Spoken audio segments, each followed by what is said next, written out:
계속해서 2014년 한국교회 선교 분야를 점검해 보겠습니다. 선교단체 코디아 대표이신 김병선 선교사님과 더 자세한 이야기 나눠보겠습니다. 선교사님 안녕하십니까? 안녕하세요. 안녕하십니까? 자, 올해로 한국기독교 선교가 시작된 지 벌써 130년이 됐습니다. 그간 한국교회는 활발하게 선교를 펼쳐왔었는데요. 현재 활동 중인 선교사의 규모가 어느 정도 되나요? 등록된 선교단체들에 의해서 종합해서 등록된 선교사들을 169개국에 2만 5천여 명이 지금 흩어져서 사역을 하는 것으로 그렇게 등록되고 있습니다. 그런데 등록되지 않은 분들도 더 많이 있을 거라서 정확한 그 숫자는 알지 못합니다. 네. 예. 이전에도 많은 활동이 있었지만 2014년이 특히 한국 기독교 선교의 중요한 기점이 될 거라는 그런 생각이 드는데요. 올해 한국교회 선교 방향 어떻게 보십니까? 예, 그동안 열심히 많이 했지만 이제는 대부분의 나라의 교회들이 이미 세워졌고 그래서 처치 플랜팅을 하던 선교 방향에서 이제는 미션 플랜팅, 그러니까 이미 세워진 교회들을 세계 선교에 동참하게 하는 그런 방향으로 선교가 이루어져야 된다라는 것이 하나의 중요한 방향이고요. 네. 또 하나는 그래도 다른 선교 운동이 많이 일어났지만 미전도 종족들, 아직도 복음을 듣지 못한 종족들이 선교사들의 관심 바깥에 아직 복음화되지 않고 있는 종족들이 아직도 많이 있기 때문에 방향을 미전도 종족 선교의 마무리와 그리고 그 일을 위해서 우리 한국교회뿐만 아니라 이미 선교지에 세워진 교회들이 선교에 동참하게 하는 이런 운동으로 방향이 많이 이루어져야 되겠다, 그렇게 생각이 됩니다. 네. 그동안 한국교회가 선교 활동을 활발하게 펼쳐오면서 전 세계적으로 선교사 파송 국가 2위를 차지하기도 했습니다. 그런데 이 양적 확대에만 집중하는 것이 아니냐는 그런 목소리도 있는데요. 이 질적 향상을 위해서 어떤 부분에 보완이 필요할까요?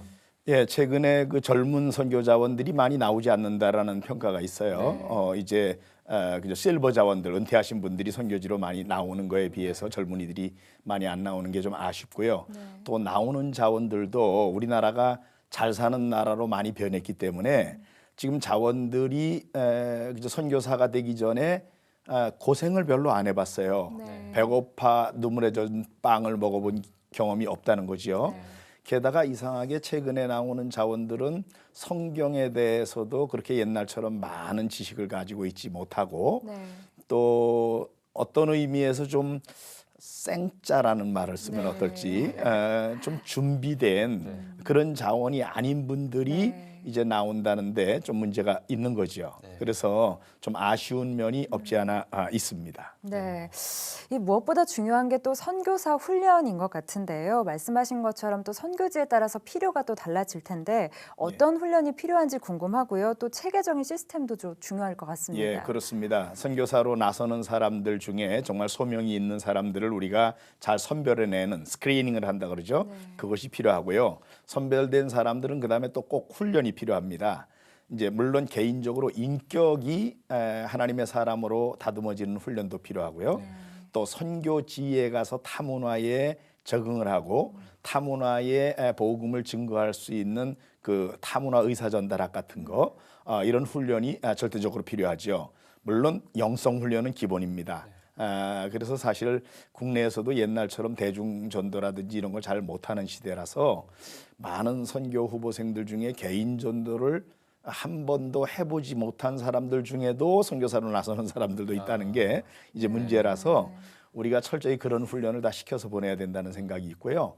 그 다음에 선교지 가면은 우리 한국의 어떤 교파나 교단을 갖다 심는 게 아니기 때문에 같이 초교파적이고 또 여러 단체들이 연합해서 하는 이런 훈련을 함께 해서 양질의 훈련을 제공하는 게 필요하다고 생각이 됩니다. 네, 이 목회자뿐 아니라 평신도 전문인 선교사나 또 현지인 선교사들을 발굴하는 것도 중요해 보이는데요. 어떻게 보십니까?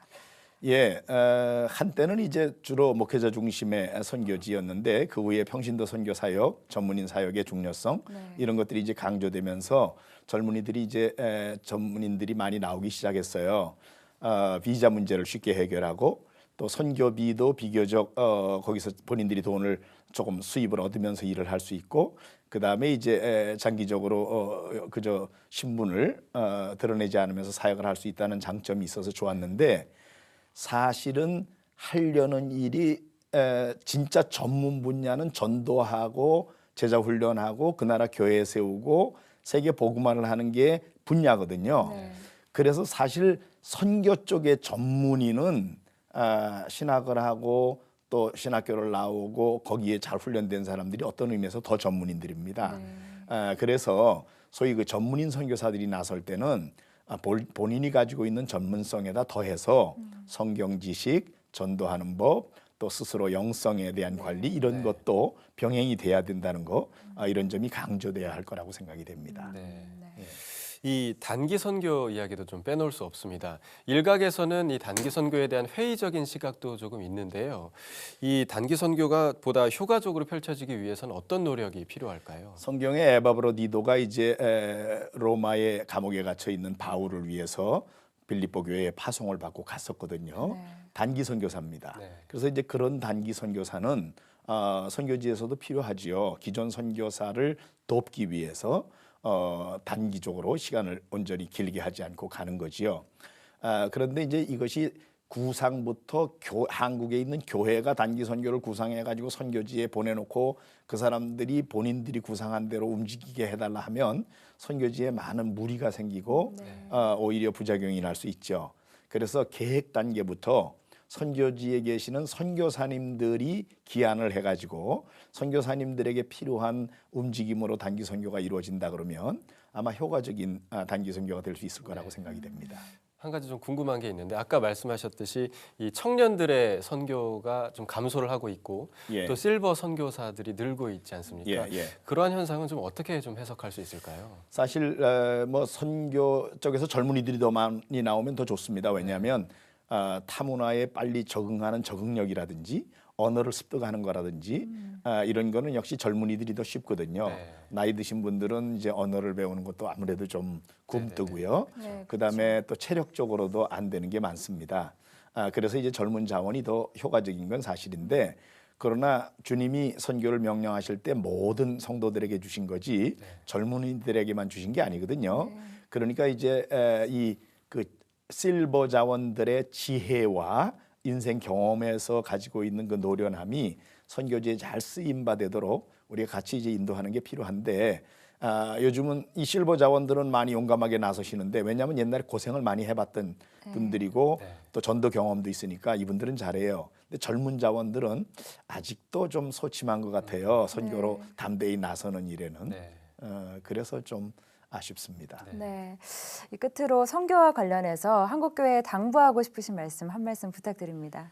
예, 선교도 지금으로부터 한 30년 전에 제가 선교지로 처음 갈 때에 비하면 많은 선교 운동이 일어났습니다. 또 선교에 많은 이런저런 중심이 되는 주장들과 방법들도 많이 생겼고요.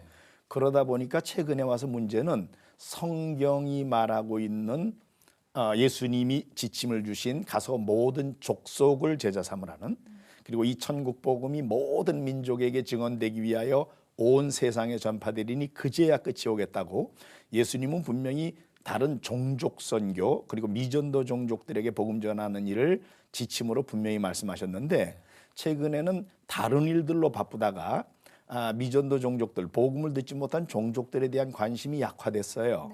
그래서 이제 선교 운동이 다시 성경의 선교의 본질로 돌아가서 복음을 듣지 못한 사람들 그런 종족들 특별히 그런 권역 그런 지역에 더 관심이 쏠리게 하는 운동이 필요하다. 재정도 인력도 복음을 듣지 못한 사람들에게 더 집중하는 그런 선교 운동으로 우리 한국교회가 가야 되지 않을까 그렇게 생각이 됩니다. 하나님께서는 땅끝까지 복음을 전파하라는 사명을 우리 크리스천들에게 주셨습니다. 네, 올해 한국교회 선교가 양적 성장뿐 아니라 질적 성장으로 이어져 더 효과적인 선교 사명을 감당하게 되길 기대해 보겠습니다. 선교사님 오늘 말씀 감사합니다. 예, 감사합니다.